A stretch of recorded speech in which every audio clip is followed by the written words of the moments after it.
Peguei no húmero e reparei que havia uma evidente protuberância a meio do osso. Que quereria isso dizer? Poderia ajudar a identificar a vítima? O repórter do Los Angeles Times, designado para o caso, observou de perto a equipa em ação. Aquilo que me fascinou nesta história foi a ideia de que iam ter de reconstruir aquela pessoa, literalmente, a partir do nada. Tinham um crânio e mais nada. Pouco a pouco foram-no reconstruindo fisicamente e depois teriam de encaixá-lo na sua verdadeira identidade, na pessoa legal que todos possuímos. Mas como é que aquela vítima anónima tinha morrido? Para responder a essa pergunta, os investigadores passaram a área a pente fino em busca da arma do crime. Não foi encontrada nenhuma. A menos de 100 metros de uma das autoestradas mais movimentadas do mundo, a investigação prosseguia. Lentamente, ao longo do dia, começámos a ver uma pessoa a formar-se sobre aquele lençol. Foram também encontrados fragmentos da roupa da vítima, incluindo os sapatos ainda calçados.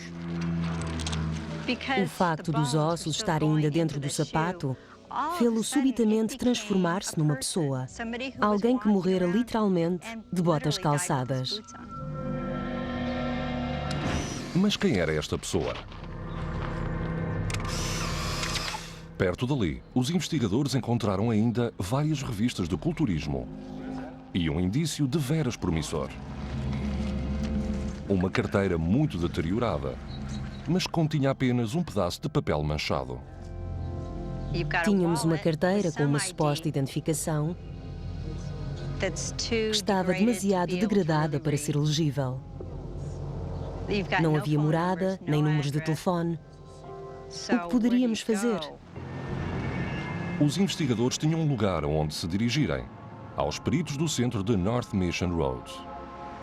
Caber-lhes-ia a eles determinar quem era a vítima e qual a causa da morte.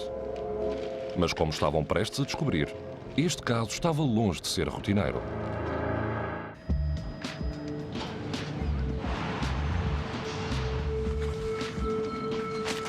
Um esqueleto é descoberto perto de um campo de golfe numa zona chique de Los Angeles. O caso é considerado um homicídio, mas o motivo e a causa da morte são desconhecidos. A escassez de provas encontradas no local impedia a determinação da identidade da vítima e os investigadores esperavam que uma autópsia fornecesse novas pistas. Soube desde o início que ia ser um caso difícil. No centro de North Mission Road, o médico designado para estudar o esqueleto foi o Dr. Pedro Ortiz. Qualquer fragmento de tecido mole, ou mesmo de medula óssea, podia esclarecer se aquela pessoa não identificada tinha sido envenenada ou se morrera de overdose. Mas Ortiz não encontrou tecidos moles para analisar. Talvez os ossos em si mesmos guardassem alguns segredos. Os ossos nunca mentem. Podemos aprender coisas com eles, contam-nos histórias, mas nunca mentem. O tamanho e o formato da bacia pélvica revelaram que os ossos pertenciam a um homem. De súbito, aquela pessoa não identificada passou a ser designada como Homem Não Identificado número 61. Com o exame do resto dos ossos, começou a formar-se um perfil do homem número 61. Devia estar na casa dos 50 ou dos 60 e poucos anos. O crânio guardava segredos sobre a sua ancestralidade. As órbitas de um crânio caucasiano, de um negro ou de um asiático têm todos formatos diferentes. E as características das fossas nasais também diferem entre si, tal como a parte inferior do crânio. Neste caso, o crânio do homem número 61 exibia características de ancestralidade branca, apresentando, no entanto, um elemento intrigante. As suas origens eram essencialmente caucasianas, mas havia alguma mistura, talvez um antepassado asiático, o que poderia querer dizer asiático mesmo, ou nativo americano. Um dos ossos do braço apresentava também uma espessura invulgar que talvez pudesse ajudar a identificar o homem número 61. Havia indícios da prática de algum tipo de musculação do tronco, talvez levantamento de peso ou algo do género. Era a mesma protuberância no húmero que a antropóloga forense Deborah Gray havia notado quando o esqueleto for encontrado. Peguei no osso e disse, este sujeito fez este movimento muitas vezes, o que poderia significar que levantava pesos ou que fazia um movimento repetido com pesos. Isto conjugava-se com as revistas de culturismo encontradas perto do esqueleto. Pouco a pouco, o esqueleto do homem número 61 estava a fornecer um perfil. Homem branco, de meia idade, talvez com ascendência asiática ou nativo-americana. E parecia ter sido praticante de levantamento de pesos. Mas a sua identidade, o motivo e causa da morte eram ainda questões por responder. Perante este quadro, o médico Pedro Ortiz pediu que os ossos fossem radiografados. Os dentes mostravam trabalho de reconstrução dentária, mas sem radiografias da pessoa em vida que servissem para comparação, era impossível determinar a identidade do esqueleto. Tinha ficado com um esqueleto praticamente intacto, sem qualquer indício de traumas. Tenho de admitir que não fazia a mínima ideia de como tinha morrido. A vítima continuava a ser uma causa de morte determinada e sem identidade. Iria ser mais uma das milhares de mortes anónimas que ocorrem no condado de Los Angeles? Só se a equipa do centro da North Mission Road não o pudesse evitar. Nós somos as últimas pessoas a defender os direitos do defunto. E um dos seus direitos é voltar para junto da família. Em casos complicados como este, quando os ossos nada mais têm a dizer, é costume entregar-se o caso aos investigadores do Centro de Medicina Legal, Gilda e Doyle Tolbert. Tinha pouquíssima informação e estava mesmo decidida a obter a sua identificação. Os Tolbert estão casados há 12 anos. Doyle é um ex-agente das Forças Especiais e ex-polícia. Gilda é uma antiga investigadora do centro. Ambos estão habituados a casos difíceis. Pegamos num fragmento de informação e investigamos-lo até ao fundo. Só desistimos quando chegamos a um beco sem saída ou quando dá frutos. Neste caso, os Tolbert tinham de correr contra o tempo. Ao fim de 30 dias, os corpos não reclamados têm de ser cremados ou sepultados numa vala comum. Quando tal acontece, as suas identidades podem ficar perdidas para sempre. Todas as pessoas pertencem a algum lugar. Há alguém que precisa de saber que já não estão vivas. A única prova concreta que os Tolbert possuíam era a carteira encontrada junto do corpo. Mas tudo o que ela continha era um pedaço de papel seriamente deteriorado.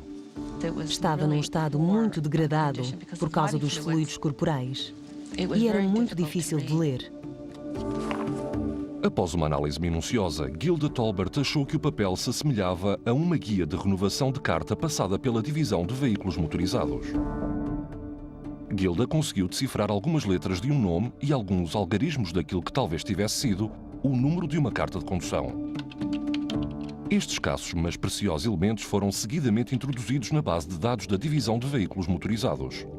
Para sua surpresa, Gilda recebeu de volta 5 nomes possíveis. Destes, houve um que chamou de imediato a sua atenção: Jerry DeGraw.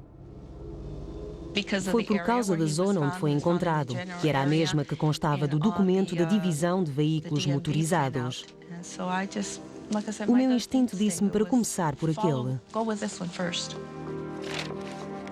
Mas onde é que aquilo iria levá-los? A busca pela identidade do homem número 61 fez com que a investigação tomasse um rumo inesperado.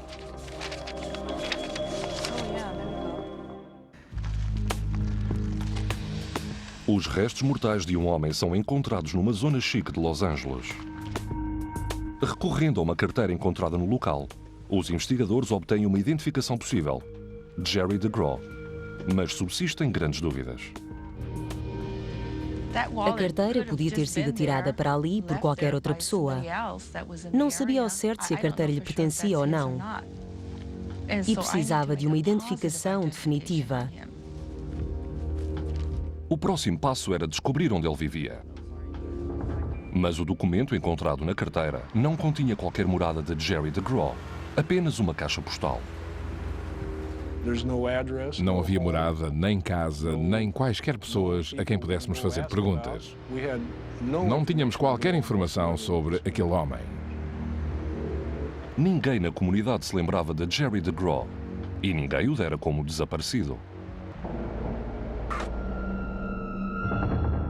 Se se tratava realmente de Jerry DeGraw, dir-se-ia que ele fora tão discreto em vida como era na morte.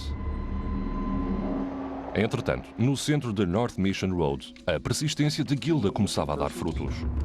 Partindo da informação que obtivera na divisão de veículos motorizados, conseguira saber que Jerry DeGraw fora uma vez tratado num hospital vizinho. Esse hospital forneceu-me radiografias que lhe haviam sido tiradas.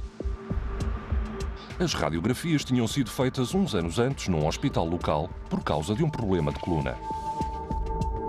Será que as radiografias de Jerry DeGraw coincidiam com as do homem número 61? As radiografias foram enviadas ao radiologista forense, o Dr. Donald Bauger. Eu utilizava diversas características anatómicas e comparava-as. Quanto maior o número de características coincidentes, melhor. O Dr. Bauger comparou os dois conjuntos de radiografias à coluna, procurando anomalias insignificantes presentes em ambas. Para produzir uma identificação, as anomalias tinham de ser idênticas. Ao sobrepor as radiografias, o Dr. Bauger detectou os mesmos espigões ósseos presentes nas radiografias de Jerry DeGraw, nas radiografias do esqueleto do homem número 61. A identificação era inquestionável. Não tive quaisquer dúvidas de que se tratava da mesma pessoa, tanto nas imagens pós-mortem como pré-mortem. Era exatamente a mesma pessoa. Finalmente, era oficial. O homem número 61 era Jerry DeGraw. Mas a questão mais intrigante persistia. Quem era Jerry DeGraw? Como morrera? E se estaria alguém à sua procura? Introduzi o seu nome no sistema e tentei saber o máximo possível acerca dele. Os Tolbert souberam de que DeGraw podia ter uma mãe em Oklahoma e um pai em São Diego. Mas nenhuma das pistas deu frutos. Os computadores têm as suas limitações e é preciso ir pessoalmente tratar das coisas. Há que dar corda aos sapatos e ver o que conseguimos descobrir. Através da divisão de veículos motorizados, souberam que DeGraw tinha uma irmã. Fui atrás da irmã, descobri onde tinha trabalhado e soube que estava a viver em Santa Mónica.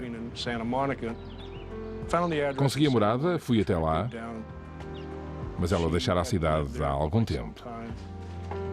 Não havia outra morada, nem pistas sobre o paradeiro da irmã.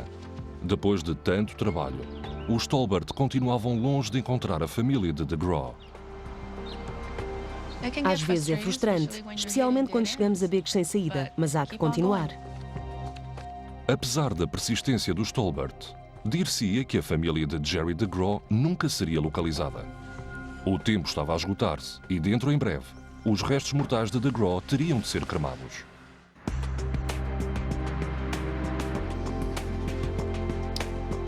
O casal de investigadores Gilda e Doyle Tolbert tinham identificado um esqueleto como pertencente a um homem chamado Jerry DeGraw. Mas todos os esforços para localizar a família haviam sido em vão. O Centro de Medicina Legal, segundo o relatório oficial, tinha chegado a uma situação de não retorno e não havia qualquer outra direção a tomar. Phil Davis, o repórter do Los Angeles Times, que testemunhara a descoberta do corpo, foi então contactado pelos investigadores do centro da North Mission Road. Eles disseram-me que tinham um nome e que precisavam de ajuda, pois tinham chegado a um beco sem saída. E achavam que um artigo no jornal podia ajudar. Davis e os Tolbert sabiam que a probabilidade de chegar à pessoa certa através de um jornal era ínfima. Mas não tinham outro caminho. Estavam sem outras alternativas e sem tempo.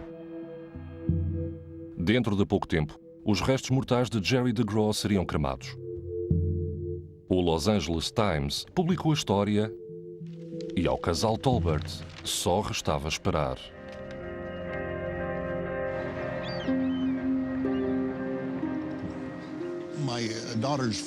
Um dia, uma amiga da minha filha telefonou-me de Los Angeles, dizendo que tinha lido o artigo no jornal onde procuravam parentes de Jerry DeGraw e queria saber se seria um familiar meu.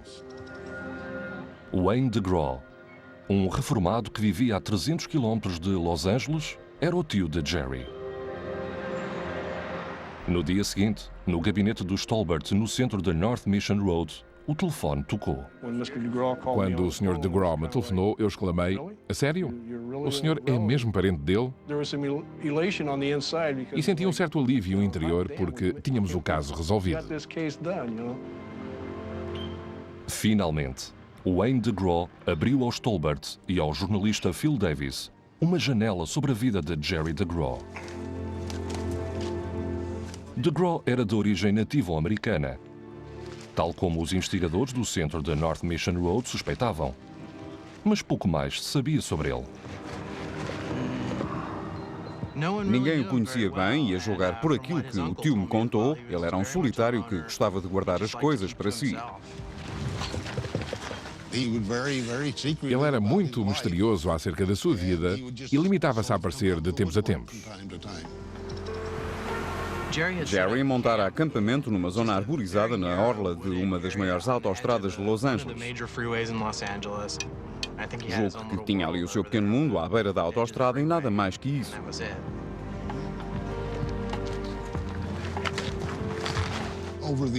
Ao longo dos anos, perguntei a mim próprio muitas vezes por onde é que ele andaria, se estaria bem, o que é que andava a fazer.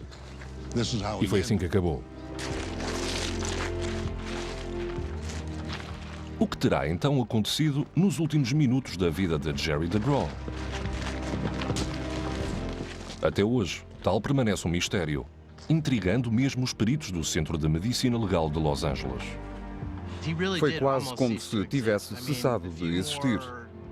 Mais alguns dias ou semanas, e estando num sítio tão escondido, teria desaparecido para sempre. Graças aos seus esforços, os investigadores do centro da North Mission Road devolveram a Jerry DeGraw o seu bem mais precioso, a sua identidade.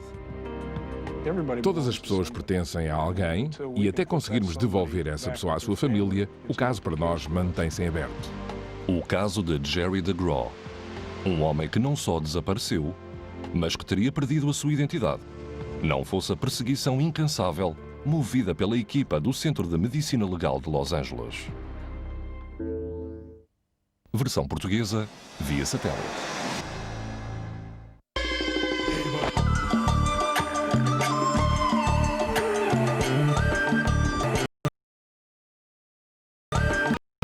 Crianças do Decreto 770.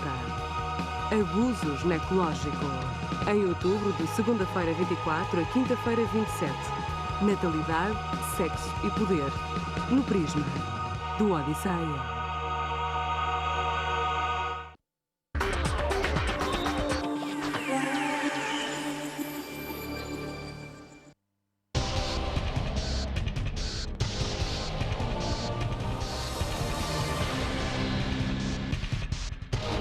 Justiça em Los Angeles. Já a seguir, no Odisseia.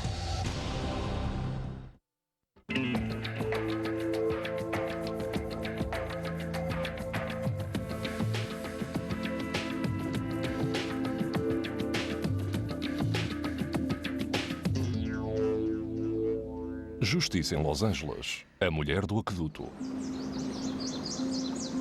O aqueduto da Califórnia é uma das grandes maravilhas da engenharia dos tempos modernos, levando a água até Los Angeles, através do deserto. E ao longo dos seus 600 quilómetros de extensão, ocultam-se segredos tenebrosos. Para as pessoas que vivem perto do aqueduto, em Lancaster, na Califórnia, houve um mistério que começou a desenrolar-se nas primeiras horas de uma certa madrugada. Os residentes do condomínio 911 foram acordados pelos ruídos daquilo que parecia ser uma luta violenta. Os vizinhos ouviram gritos e barulho e de repente o ruído cessou. Quando a polícia lá chegou, estava tudo em silêncio. A locatária do apartamento era uma mulher chamada Renee Kessler. O xerife passou revista à casa, não encontrou nada e foi-se embora. No dia seguinte, René tinha ficado de ir ter com a amiga, Diane Daniel. Telefonei-lhe várias vezes durante todo o dia e, como ninguém me atendeu, achei o caso muito estranho, porque aquilo não era próprio da Renee. Na verdade, René era um membro ativo da Câmara de Comércio. Ajudava a angariar fundos para um abrigo de mulheres vítimas de maus tratos e era muito popular na sua comunidade. Há certas pessoas que, quando entram numa sala, iluminam toda a gente que lá está. É assim que eu descrevo a Renee. Na segunda-feira, a seguir à alegada discussão, René não apareceu no emprego. Preocupadas, duas amigas resolveram ir até sua casa. E foi então que vi aquilo tudo. O seu fio de ouro estava partido e caído na alcatifa. Havia manchas de sangue na alcatifa. Vimos os sapatos dela, as chaves de casa, estava lá tudo, menos ela. As duas mulheres contactaram o gabinete do xerife de Los Angeles. E o detetive do Departamento de Homicídios, Ray Rodrigues, supôs o pior enquanto inspecionava o apartamento. Nós supomos sempre o pior cenário e lidamos com a situação como se estivéssemos a investigar um caso de homicídio. O Ray apareceu e disse-nos: bem, isto é uma cena de crime, vamos analisá-la. Têm de sair. E nós saímos. O laboratório criminal respondeu, tínhamos a equipa completa e analisámos o local do crime. Um investigador forense que trabalhava com os detetives não tardou a recolher provas da ocorrência de uma luta. Além das manchas de sangue, havia cabelos que pareciam pertencer a René. A seguir, debaixo do sofá, fizeram uma importante descoberta. Quando encontramos as unhas, soubemos que tínhamos em nosso poder algo muito importante. As unhas, essas provas minúsculas, podem conter o ADN do assassino. E a unha encontrada continha uma lasca de pele humana. A nossa esperança era que, se conseguíssemos obter o ADN, conseguiríamos também encontrar alguém com quem o comparar. Enquanto a polícia recolhia provas de um possível homicídio, os amigos de René recusavam-se a abandonar as esperanças de que ela ainda estivesse viva. Fizeram o que podiam para ajudar na busca, até que uma outra notícia chocante foi divulgada. Um funcionário dos recursos hídricos fez a macabra descoberta ao princípio da tarde. Os detetives afirmam que o cadáver parece ser de uma mulher. O corpo fora encontrado preso numa das comportas do aqueduto da Califórnia, perto de Lancaster, 95 km a norte do centro de Los Angeles. Seria o corpo de René? E em caso afirmativo, como chegar até lá?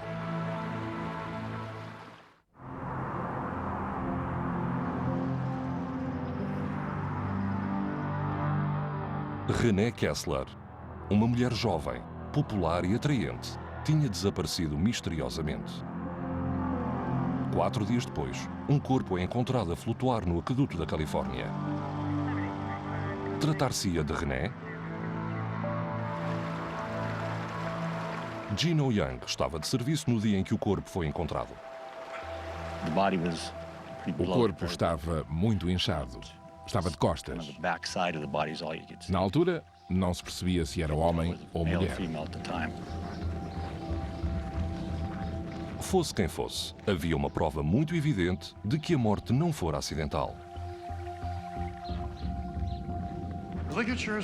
A vítima podia ter sido atada com o fio de um ferro de engomar ou de um rádio. E isso estava bem marcado em torno dos tornozelos. Depois de ver as marcas, tive a certeza que se tratava de um homicídio. Mas seria possível fazer uma identificação definitiva? Estávamos muito apreensivos relativamente ao êxito da autópsia, pois isso dependia dos estragos feitos pela permanência do corpo dentro d'água.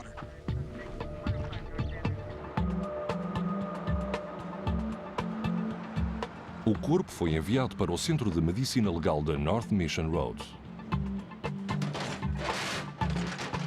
Cabia agora aos seus investigadores fornecer algumas respostas.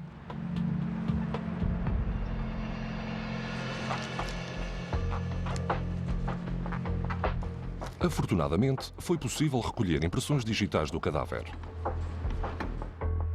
E, sendo empregada numa clínica dentária, as impressões digitais de René constavam do arquivo do gabinete do xerife. Quando foram comparadas com as do cadáver, o resultado foi conclusivo. A coincidência era total. O cadáver anónimo tinha agora um nome. O caso de René Kessler foi oficialmente rotulado de homicídio. O médico legista Dr. Luis Penha foi encarregado da autópsia e da difícil tarefa de determinar a causa da morte. Não havia traumatismo no peito, nem na zona pélvica ou abdominal. Não havia traumatismo nem fraturas no crânio, nada. Mas quando o Dr. Penha examinou o pescoço, fez uma importante descoberta. Ela tinha na zona do pescoço sinais evidentes de hemorragia junto às extremidades superiores da cartilagem da tiroide, e essas extremidades, de um lado e outro, estavam fraturadas. As fraturas no pescoço sugeriam estrangulamento. Mas quando teria ocorrido? Teriam sido provocadas pelo assassino ou já depois, quando René for alargada no aqueduto? Seriam precisos outros exames para que a exata causa da morte pudesse ser determinada.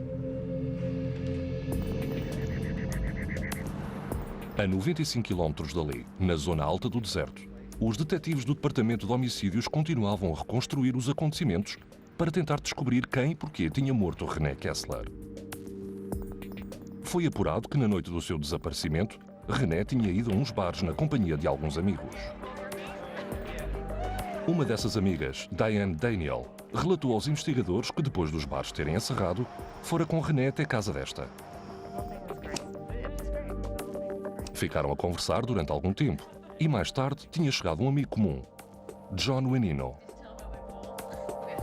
Estávamos sentadas no sofá, eu numa ponta, ela na outra, e ele sentou-se no meio, deitou a cabeça no colo da Renee e pôs os pés no meu colo. Ficámos a conversar, mas entretanto ficou tarde. E viemos embora às 10 para as 3 da manhã. Aquilo que acontecera a René depois disso era um mistério.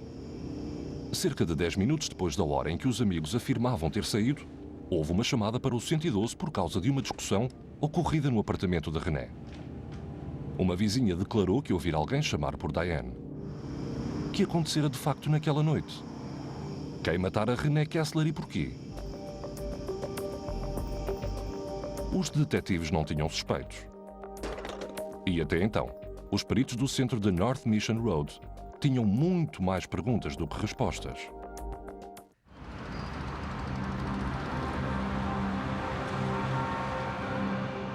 No centro de North Mission Road, o corpo encontrado no aqueduto da Califórnia tinha sido identificado como sendo o de René Kessler com 34 anos.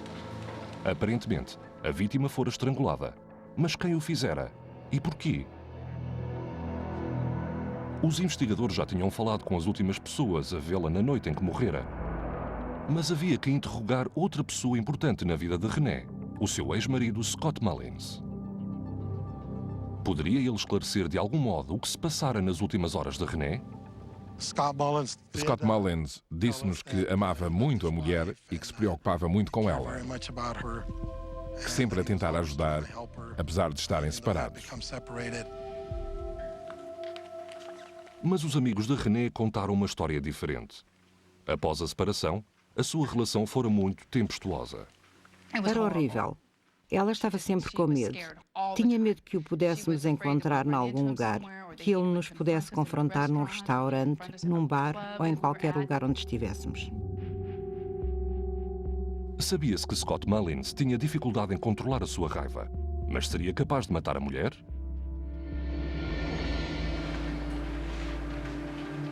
Na sala de autópsias do centro da North Mission Road, o médico legista Luís Penha tentava determinar a causa da morte de René Kessler, analisando os danos infligidos à sua garganta. Seria precisa bastante força, não sei quanta, mas teria de ser substancial para partir estes ossos. Havia uma maneira de determinar o momento em que os ossos do pescoço de René Kessler tinham sido partidos. Se René estivesse já morta, a circulação teria cessado e a fratura dos ossos do seu pescoço não deixaria vestígios de sangue. Mas se estivesse viva, a fratura desses ossos teria provocado uma hemorragia no interior da garganta.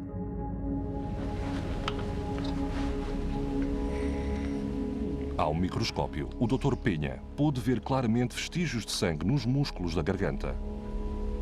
Isto provava que René estava ainda viva quando os ossos do seu pescoço tinham sido partidos. O assassino escondera posteriormente o seu corpo no aqueduto. Apercebi-me imediatamente que se tratava de um caso de estrangulamento e nada mais. Estrangulamento era agora a causa de morte oficial. Mas quem matara René Kessler? E porquê? Os investigadores concentravam as suas esperanças nas amostras de ADN encontradas no apartamento de René. Quando chegou à análise do ADN encontrado nas unhas partidas de René recolhidas no local do crime, esta apresentou dois resultados. Um deles coincidia com uma amostra de ADN recolhida do ex-marido Scott Mullins. Mas numa reviravolta surpreendente, uma amostra recolhida de uma outra unha continha o ADN do seu amigo, John Wanino.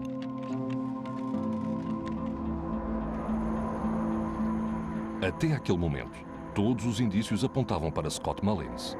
Mas estaria a polícia a perseguir o homem errado? Uma mulher tinha sido morta e abandonada no aqueduto da Califórnia. Nas suas unhas recolhidas no local do crime, fora encontrado ADN pertencente a dois homens diferentes. O ex-marido Scott Mullins e um amigo, John Wanino.